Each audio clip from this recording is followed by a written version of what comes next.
কলিয়াবৰত বানাক্ৰান্ত কৃষকৰ সুবিধাৰ্থে কঠীয়া সিঁচা কাৰ্যসূচীত অংশগ্ৰহণ স্থানীয় বিধায়ক তথা মন্ত্ৰী কেশৱ মহন্তৰ। নিজে হাতত চৰিয়ালৈ অসম কৃষক পৰিষদ কলিয়াবৰ বিধানসভা সমিতিৰ সতীৰ্থসকলৰ সৈতে সোণগুটি সিঁচিলে মন্ত্ৰীগৰাকীয়ে। হাতীমূৰা মথাউৰি ভাঙি প্লাবিত হৈছিল নৈপৰীয়া বহু অঞ্চল, নষ্ট হৈছিল খেতিপথাৰ। বান পৰিস্থিতি ক্ৰমান্বয়ে সামকতাত এতিয়া কৃষক ৰাইজক অকণমান সকাহ দিবৰ বাবে কৃষক পৰিষদে কলিয়াবৰৰ ভিন্ন প্ৰান্তত পাৰিছে কঠীয়া। ইফালে বানাক্ৰান্ত ৰাইজৰ বাবে দিনে নিশা একাকাৰ কৰি সহায় সহযোগিতা আগবঢ়োৱা আৰু কৃষকসকলৰ বাবে গ্ৰহণ কৰা পদক্ষেপক আদৰণি জনাই বিধায়ক তথা মন্ত্ৰী কেশৱ মহন্তক ধন্যবাদ জ্ঞাপন কৰিছে কৃষক পৰিষদৰ কৰ্মকৰ্তাসকলে। এতিয়া অসম কৃষক পৰিষদৰ কলিয়াবৰ জিলা সমিতিয়ে আজি বানপানী হোৱাৰ লগে লগে কলিয়াবৰত এতিয়া তেওঁলোকে নিজে 30 বিঘা মাটিৰ কঠীয়া পাৰিছে।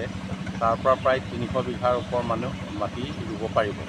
তেখেতসকলৰ প্ৰস্তুতি মতে আৰু কঠীয়া তেখেতসকলে পাৰিবলৈ লৈছে, সেইখিনি 500 বিঘামান ইয়াৰ পৰা হ'ব।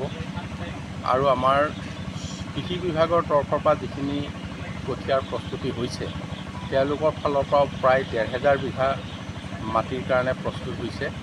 আমি 2000ৰ পৰা 2500 বিঘা মাটি গোটেই কলিয়াবৰৰ বানপীড়িত অঞ্চলৰ পথাৰসমূহত আমি যোগান ধৰিব পাৰিম এমাহৰ ভিতৰত। মানে আজিৰ পৰা 10 দিনৰ পিছৰ পৰা এমাহৰ ভিতৰত আমি সেইখিনি কঠীয়া যোগান ধৰিব পাৰিম।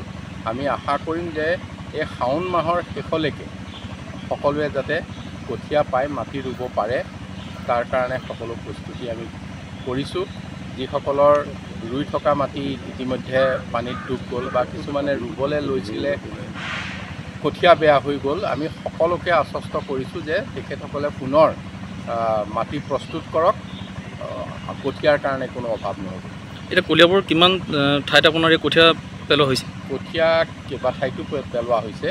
আমাৰ এতিয়া আমি আৰিমৰাত আছোঁ, উত্তৰীয়াত যথেষ্টখিনি পেলাইছে, দহালিত পেলাইছে, তাৰপিছত আকৌ বামুণীত পেলাইছে।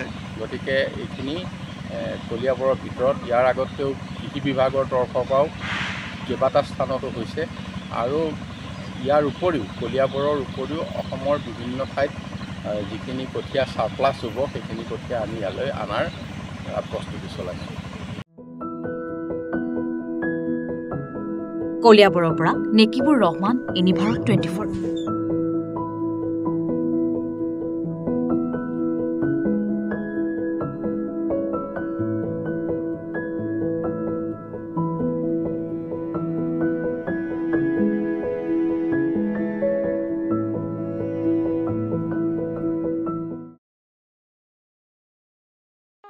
ৰব, আপুনি যে এটা অপৰাধ কৰিবলৈ গৈ আছে, আপুনি জানেনে? এই নাবালিকা গৰাকীক এতিয়াই বিয়াত বহোৱাটো যে এটা অপৰাধ, আপুনি জানেনে?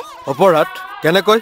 মোৰ ছোৱালী, মোৰ কথা। তুমি যিয়েই নোকোৱা ভূঞা, 18 বছৰৰ তলৰ যিকোনো কন্যা সন্তানৰ বিয়া দিলেই আইনগতভাৱে এক দণ্ডনীয় অপৰাধ। বিয়া দিয়াজন যিমান দায়ী, বিয়া পতাজনো সমানে দায়ী।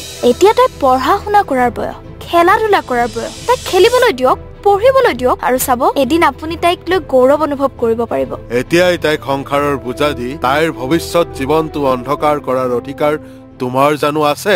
মোৰ ভুল হৈ গ'ল মাজনী, মোক ক্ষমা কৰিবা। শিক্ষা ল'ৰা ছোৱালী উভয়ৰে প্ৰাপ্য আৰু অধিকাৰ। আপোনাৰ কন্যা সন্তানক তাইৰ এই প্ৰাপ্যৰ পৰা বঞ্চিত নকৰাব। বাল্য বিবাহ ভাৰতীয় আইনৰ দ্বাৰা বিহিত এক দণ্ডনীয় অপৰাধ। এনে অপৰাধ কৰি আপোনাৰ কন্যা সন্তানৰ ভৱিষ্যত অন্ধকাৰৰ মাজলৈ ঠেলি নিদিব।